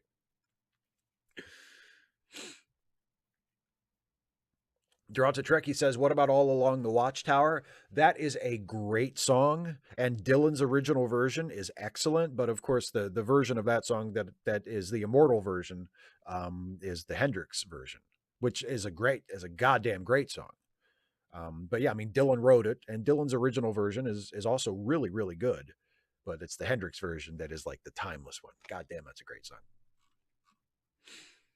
But I still I think I like Desolation Row even more than the Hendrix cover of All Along the Watchtower. As great as that song is, I really, really love Desolation Row. David Colby says, I do love Bob Dylan a lot. It's amazing how good his songs are considering he can't sing. He doesn't have what would be traditionally thought of as a good singing voice, especially now in his advanced aged years. But that doesn't mean he can't sing. Just because he's different doesn't mean he's bad. And actually, you remember that period in his career, and I think it was in the late 60s when he did Nashville Skyline, which is a really good album and is like his country album, but he started singing in that really high register. He wasn't singing in like his normal singing voice. He was singing way up here like this. He was crooning, And it was like, what are you doing, Bob? Like some of those songs are really good. Like that's a good album. But, it's like he's throw my suitcase out the window. Or no, throw my ticket out the window. Throw my suitcase out there too. And it's like, what are you doing, Bob? That's not how you sing. It should be, throw my ticket out the window. Throw my suitcase out there too. That's Bob Dylan. Not this shit. What is this? Anyway. 255 AD says, how would you feel about traveling by cruise ferry instead of flying? Like there's a few companies that run luxury overnight ferry services between Britain and Spain. Sounds like fun for people that like that sort of thing. I think I'd rather take a plane because it will be a shorter trip. True Yellow Dart says, do you really think Vince is looking to sell the WWE? Maybe to start distancing his family's name from the business for future political aspirations, not his own, of course. I honestly have no idea. I mean, everybody has always said that Vince's entire life is that company. So it would surprise me to learn that he was looking to sell it. But then again, Vince is what, 74, 75 years old at this point? Like, maybe even at this point in his life, Vince McMahon is like, maybe I should retire. So I mean, I guess it would. I don't know. Like I don't know. I only know what I hear people talk about on podcasts and what I read about, on news sites and stuff. There's a lot of speculation that Nick Khan is there to get the company ready to sell, but I have no idea. At this point, nothing would surprise me. Um, Thank you, David C. Drake. I think my Bob Dylan voice is pretty good, and as Derogatory Trekkie notes, my Kermit is not bad either. Um,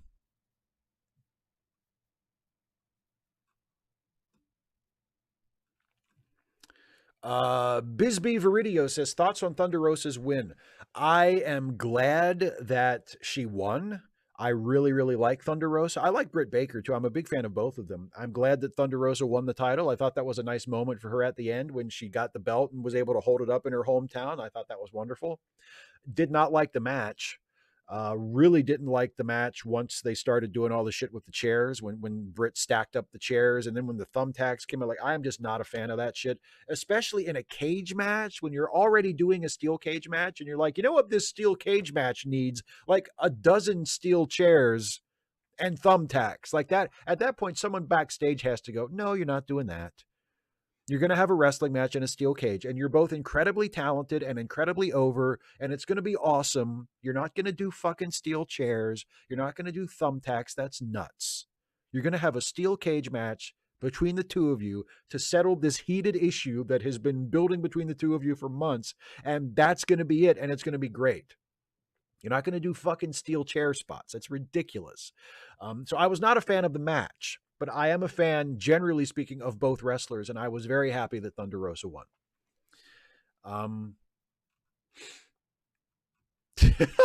John Burns, President Triple H? Jesus Christ. I think I would rather have President Triple H than President Vince McMahon, but good Lord. I would not want President Triple H either. But I guess if the alternative was President Vince, I guess I would take President Triple H.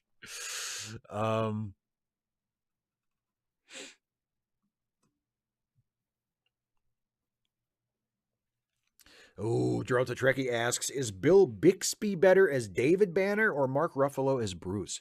That is a tough one because I do really like Mark Ruffalo. But I'm going to go with Bixby. Yeah, I'm going to go with Bill Bixby because that's one of my favorite shows. And I think Bixby as Banner was incredible and just brought a real sense of humanity and tragedy to the character. And Coram Siegel says, which Back to the Future movie is your favorite? Do you think they could make Back to the Future 4? The first one is my favorite. The first, I enjoy all of them. I enjoy all three of them, but I think the first one is the only one that I would call legitimately a great movie. Like, I think the first Back to the Future is legitimately a great movie. I think the second one is okay, but a little too enamored of its own cleverness and its sort of its gimmicky future gags to really work as well as the first one. And the third one is better than the second one and is really, really good, but doesn't hold up to the first one. Should they make a third one, or could they make a third one? I mean, I don't know if they should do it without Michael J. Fox, and I think I heard Michael J. Fox recently say he was done, that he's retired from acting. And Christopher Lloyd is in his 80s now, so I just don't know if a fourth one would be a good idea.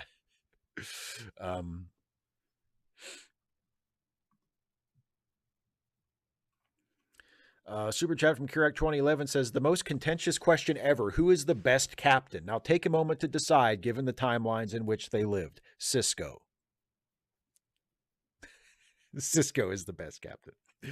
And Kirak 2011 says, Bill Bixby is the best no contest ever. Well, we definitely agree on that.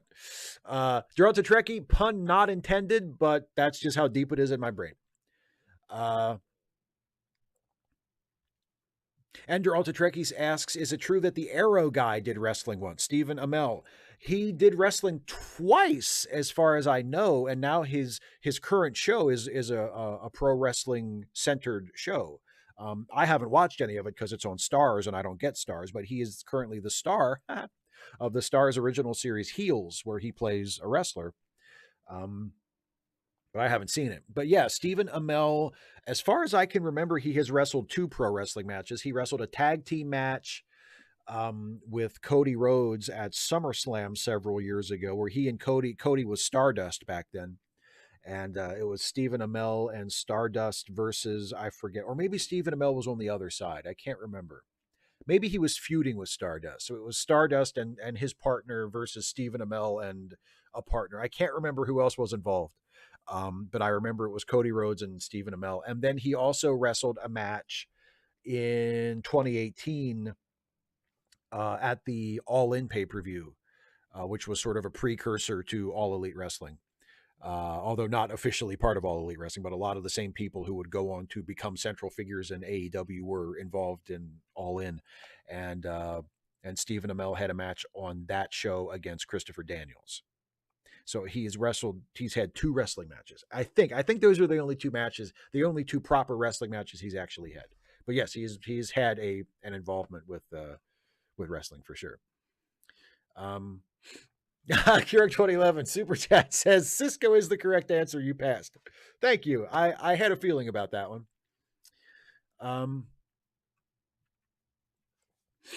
Kane 20C, is Christopher Lloyd going to be in Mandalorian season 3? I did not know that.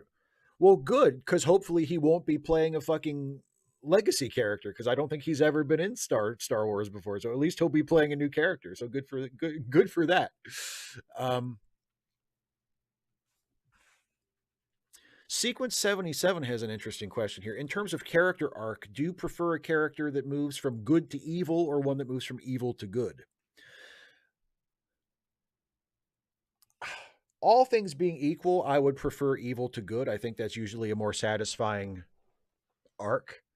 But I mean, obviously it can work the other way too. But if I have to choose one, I think I would much rather have the evil to good story, because then you can have kind of a happy ending. You can have kind of a redemptive note to end on. And I always like to have things like that.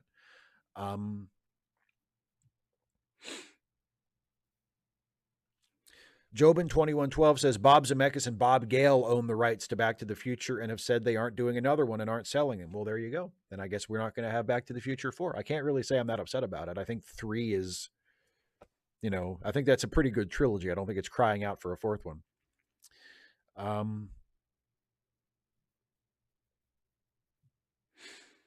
Bisbee, it looks like a good show. I mean, I would like to see it at some point.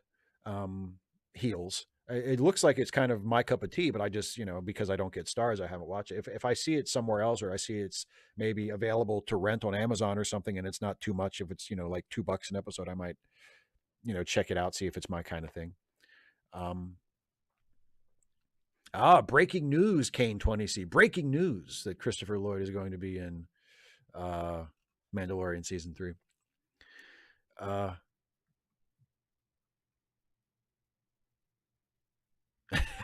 David Colby says, we need less best captains and more worst captains. Give me a Star Trek show about a blithering incompetent who can't pour water out of a boot with instructions on the heel. I'd be down for that.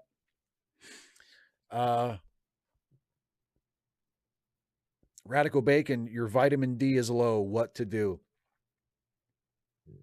You know that there's a joke there, and I'm not going to say it. You know that there's one already. I think I saw you make that joke on Facebook the other day, or somebody made that joke in a comment and then you responded to it. But anyway, doesn't milk have vitamin D? Isn't that one of the things? Milk has calcium, but milk also has vitamin D, right? Just drink a whole shitload of milk, unless you're lactose intolerant. Then can't you get like Lactaid? Does Lactaid have vitamin D in it? Just find some foods that have vitamin D and just drink or eat the shit out of it. That is my professional medical advice, and it should be treated as such.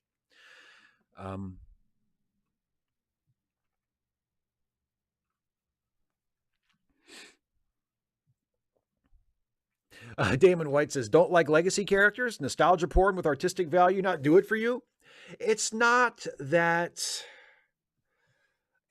I'm opposed to that. It's not that I don't think that should ever be done, but I think it's very very easy and tempting for for franchises like Star Wars and Star Trek that have a lot of those legacy characters, and you know, and a lot of cases that the original actors are even still around and available. It's very, very easy to just fall back on that and to just sort of lean on that instead of leaning on telling new stories and creating new characters, which is what they need to do in order for the franchise to continue to grow and evolve and survive into the future and remain relevant and also remain, good. Like you can't just keep returning to the same. There's a phenomenon that has happened in Star Wars and also in Star Trek, which is it shrinks the story. It makes it seem like the story is just about this handful of people, and everything important that happens is centered on just these people. And you've established that there's this vast universe out there with all kinds of other characters and all kinds of other interesting stuff happening, but none of that really matters because everything comes back to these few characters. And there's just something about that that isn't all that compelling to me. So no, you know, and plus, it's almost always done for fan service, and that kind of obnoxious, blatant fan service usually gets on my nerves. True Yellow Dart says thoughts on Mandalorian season 2.5. I mean, Book of Boba Fett. I didn't really like it. I actually I watched the last two episodes because of the Mandalorian uh, appearances. I really didn't think any of them were that good. You know, I didn't think it wasn't so awful that I like, flipped off the TV in disgust, but um I fast forwarded through the first episode. I think I dropped out about halfway through the second episode, and I don't think I even watched the third or the fourth episode. I just watched the last two episodes because of Mando being in it. But I mean, no, I didn't think it was very good at all. I just thought it was boring and pointless. And I was like, what is like? And it's really weird, right? That when the Mandalorian showed up, it became the Mandalorian. Like the show is called Book of Boba Fett, and he became like an afterthought in his own show because the guy from the other show showed up and just decided, let's just do some episodes of my show now. Like, yeah, I was not a big fan of it.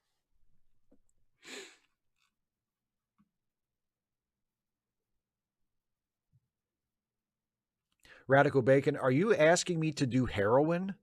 Hey Steve, do H? I'm not going to do that. Oh, okay, I see. Hey Steve, do you Wordle? Yes, I do. Yes, I do. But I don't post my scores and stuff. I don't like to brag about it. But yes, I do. I haven't done I don't think I've played it the last couple of days, but I if I remember, I try to play the daily Wordle puzzle. And I'm pretty good. I've only missed a few. I don't have a perfect record. There have been some that I haven't gotten, but I almost always get it. Yeah. And according to my statistics, I most often get it on I think it's on the fourth try.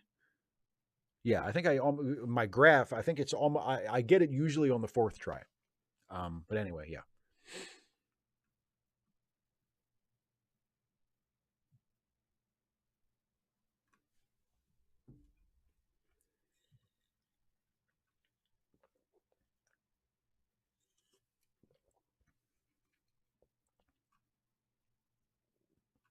Kirak 2011 says best Pike is the pilot, the cage. Agree or not? Oh no, I disagree with that.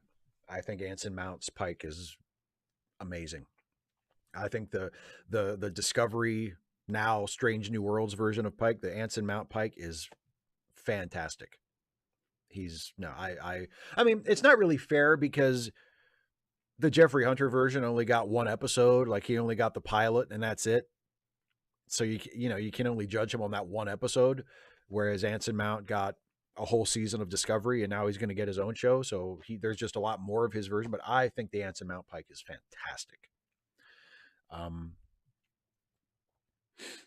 hey, there's Dana. Hi, Dana. Glad you can make it. I was gonna get ready to wrap up, but I'll keep going for another. I'll keep going till 8 if you want. Um,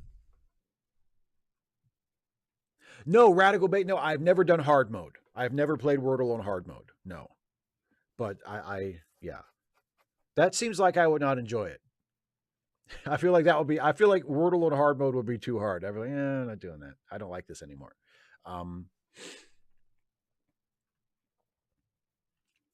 Damon White says, I have read that with Star Trek TNG, Roddenberry wanted to lean on TOS as little as possible. He wanted TNG to stand on its own 2 feet. I guess that's why TNG has a little nostalgia porn. Yeah, and I mean, I actually prefer that approach. You know, um, I would prefer if the newer shows did that as well. If they did not lean, because I feel like it shows a lack of confidence, and I feel like the franchise has proven itself sturdy enough that if the show is good, fans will accept it. You don't need to tie it explicitly, but you don't as much as I like the Discovery version of Spock, he did win me over. I was skeptical about it at first, but eventually that the Ethan Peck version of Spock won me over, and I am as much as I am looking forward to seeing that version of Spock and Pike and Number One get their own show for Strange New Worlds. Like that's an instance where using legacy characters has provisionally seems to have worked out really well creatively. Um, it would be nice to get a Star Trek show like that had no direct ties to a past series, that wasn't built around a legacy character or a character with a really close tie to a legacy character in the case of Discovery. It was just a brand new show with brand new characters that we've never met before, going off on adventures that didn't bring them into regular close proximity with established characters. It was just a brand new Star Trek show. I would really like that. But unfortunately, that's not. It doesn't seem to be the way that franchise media is going these days. It's gone hard into the other direction.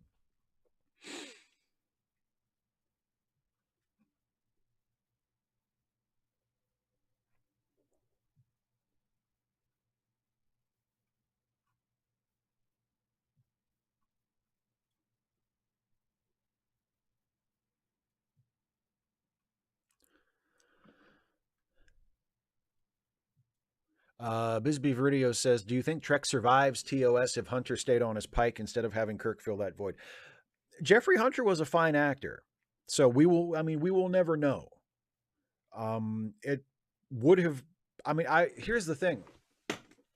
I would say it would have been a very different show, but there was an early episode of TOS that was very different from what the show became as well, and that was the Corbomite maneuver. If you watch the Corbomite maneuver, which I think was the second or third episode that they shot, it might have been the second episode they shot after the second pilot.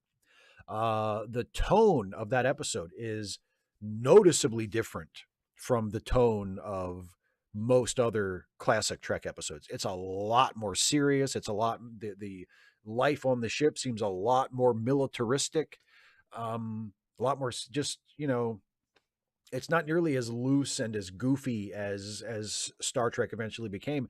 And if that had been the show, like if the entire series had just been that, I don't know if we would be talking about Star Trek because of that. Even though that's a really good episode.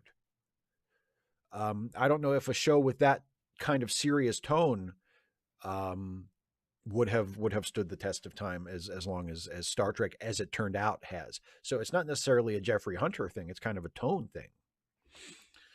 Um,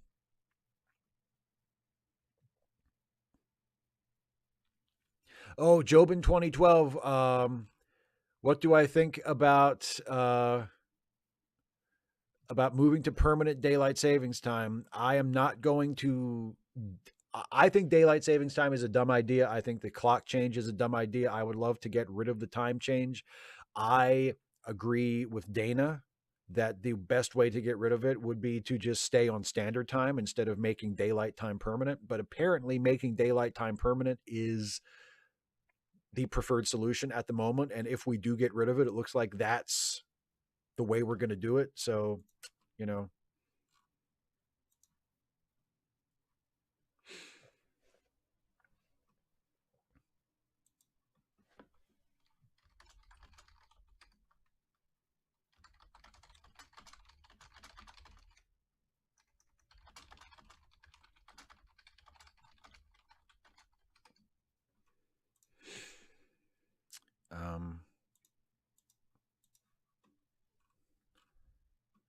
Yeah, Bisbee Veridios, you don't have DST in Arizona. I know you're and there's a couple of other districts that don't do it either, aren't there? You can't get with the program, you know? I mean, we all have to. Why should you? We all have to do it. We all hate it. We all have to do it. Why should you not have to do it? I'm incredibly resentful of that.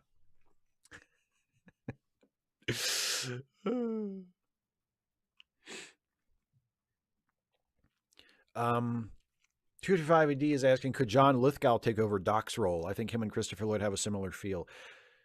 I have never really thought that. I don't know. I don't really think of John Lithgow and Christopher Lloyd as being remotely similar. Like that's a really interesting observation because I don't really see that, but I'm fascinated that you see that because I've never thought that. Um,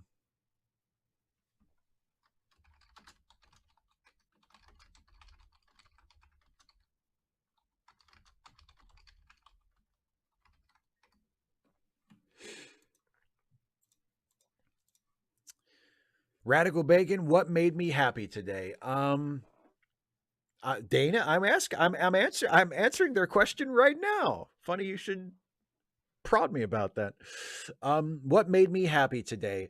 It's a silly thing. It's not that important of a thing, but something that made me happy today was I found out that in 2 weeks from this very night, actually, the night of the next Ask Away stream, in fact, there will be a wrestling pay-per-view, a Ring of Honor pay-per-view, where the featured match, or at least one of the featured matches, will be the Briscoe brothers versus FTR for the Ring of Honor world title, the Ring of Honor world tag team titles. I ordered that pay-per-view as soon as I heard about it, which was earlier today. As soon as I saw that they were doing a show and that was going to be the match, I was like, fuck yes. And I ordered that pay-per-view because I really want to see that match. So as a wrestling fan, that made me happy. And I'm really looking forward to seeing that show. So that's something that made me happy today. Keith Rautenberg says, hey, Steve, any thoughts on the Romulans? I'm looking forward to Star Trek writers not being so preoccupied with them. It feels like in the post-Enterprise era of Star Trek, anytime a Star Trek writer came up with an idea for something new in Star Trek, it was always about the fucking Romulans. Like the Romulans were the villains. The Romulans were the villains in Nemesis. The Romulans were the villains in the Star Trek reboot. The Romulans were the villains in Star Trek Picard. It's like, all right, I get it. You know, they paid more attention to the Klingons than the Romulans for a long time. And now you're like, it's time to do the Romulans. Okay, fine, do the Romulans. But now you did the Romulans. So do something else now. Go back to the Klingons. Yes, Serrano Geek, 2 weeks from now is also April Fool's Day. But I bought the pay-per-view today, so I can't be a fool for watching it on April Fool's Day.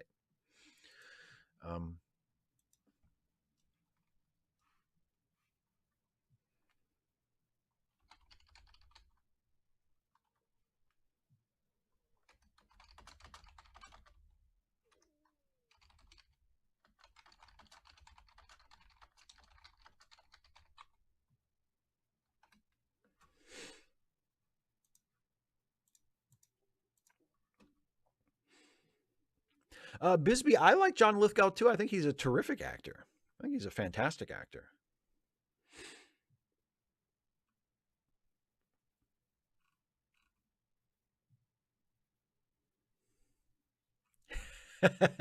Dana with the Galaxy Quest quote. This isn't a fan. This is a termite. Pedro, where are all the Bolian villains in Star Trek? Yes, exactly. Kane 20, I think the Breen got as much attention as they deserve on Deep Space Nine. Deep Space Nine did kind of a Romulan thing in the final couple seasons of Deep Space Nine, where it's like the writers of Deep Space Nine were like, what about the Breen? Because the Breen were one of those aliens that had been mentioned a lot in TNG and Deep Space Nine, but you never really saw them on screen. And then all of a sudden they were like, what about the Breen though? Let's do something with the Breen. And all of a sudden the Breen were all the fuck over the place. Like, damn, the Breen got important all of a sudden, didn't they?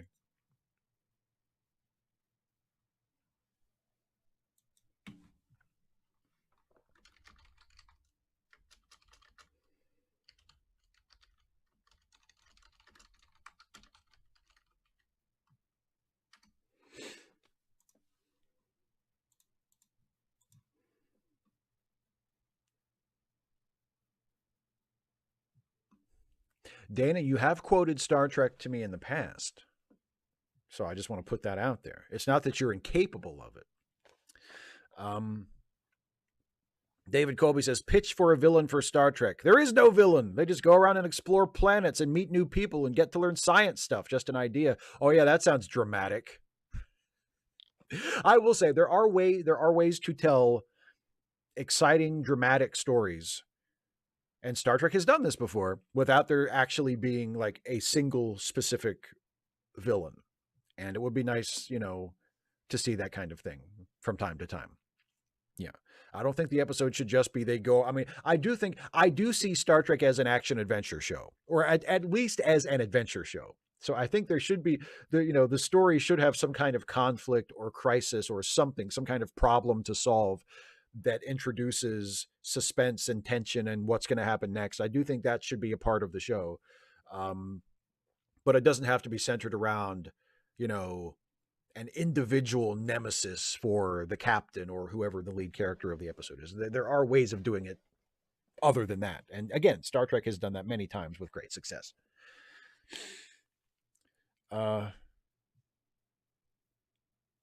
Dana, randomly shouting Alan Moraine always counts. You know this. How many conversations have we had where you just interrupt me and randomly shout Alan Moraine? Actually, I don't think any, but you could do that, and I would be delighted. I would find that absolutely charming.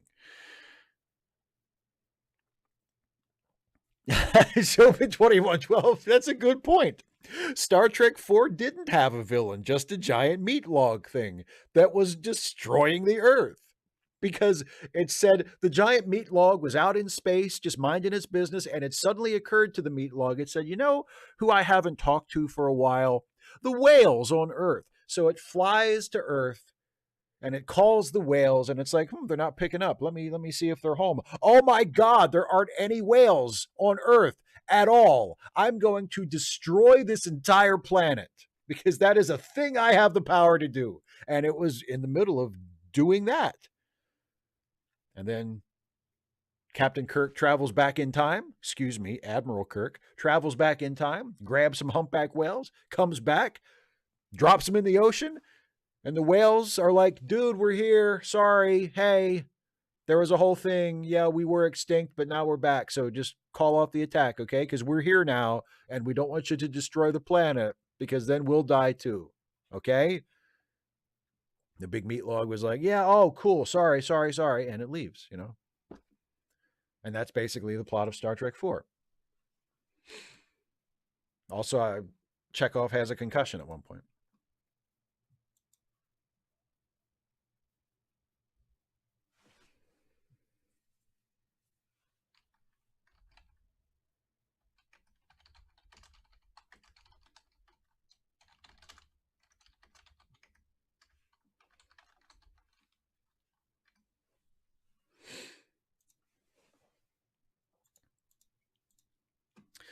Oh boy, it is almost 8 o'clock. So I'm going to call an end to the festivities here. I will scan the chat for final questions.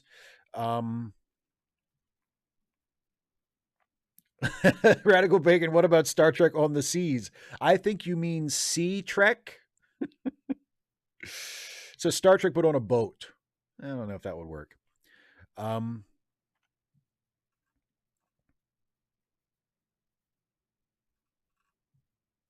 Yeah, Matthew's right there with me. Yeah, Sea Trek, exactly.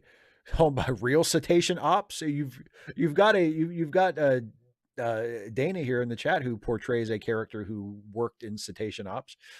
Dana, actually, wrestling time is you weren't here yet when I mentioned this. Wrestling time tonight is super late, so I don't know if I'm actually going to stay up to watch wrestling or not. I'm DVRing it, so I may just watch the whole thing tomorrow because wrestling doesn't start until after the basketball game, and it might be really late. So I'm not sure what I'm going to go watch, but I'm going to go watch something. But anyway, I'm going to call an end to the show. So thank you all so much for your questions. Those of you who were generous tonight with super chats, thank you to you. Thanks to everybody who is a supporter of the channel. If you want to support the channel, you can do so by going to patreon.com/Steve Shives to become a patron, or by clicking the join button to become a channel member. The memberships and the patronage really helps me out and helps me to continue doing this. Also, don't forget, if you like my YouTube stuff, you should also be listening to the podcasts that I am on, the Let Me Listen family of podcasts. I am a co-host on Late Seating, the movie review podcast, for which there is now apparently fan fiction. Thank you very much, Isaiah. And also the Ensign's Log, the Star Trek themed comedy podcast, where the new episode came out today. It is the season finale of the Ensign's Log. So check out the last episode of season 4 of the Ensign's Log, available for your listening pleasure right now. And you can find the links in the description of the video. Also, don't forget the charity links, charitylinks.page, which is linked down in the video description. Help out some friends of ours who are in some financial distress. And also don't forget the GoFundMe for Dana's teacher friend, who accidentally brought the gun to school because her grandfather was a psychopath who hid his guns in boxes of art supplies. That link is also in the description, so help out with that if you possibly can. And don't forget as well, tomorrow on Dana's YouTube channel, which is linked in the description, not on this channel but on Dana's channel, she will be doing her live stream, the Saturday 6. The link to that is also in the description. And I will be there in the live chat on Dana's channel tomorrow night at 6, where she will talk about 6 examples of good things that have happened in the last 2 weeks. And I don't know, Dana, do you have all 6 yet? We might have to brainstorm tomorrow and see if we can come up with 5 or 6, 4 or 5 more things. But anyway, watch the Saturday 6 on Dana's channel tomorrow, starting at 6 p.m. Eastern, and then Dana and I will be back together on Wednesday next week to do another Trek Reluctantly stream. We'll be watching Deep Space Nine, the episode Tribunal, and yeah, I believe that's everything. Thank you all so much for watching. Thank you for the support. Thank you for the questions. Thank you for hanging out with me. And have a good weekend, everybody. I'll see you next time. Take care.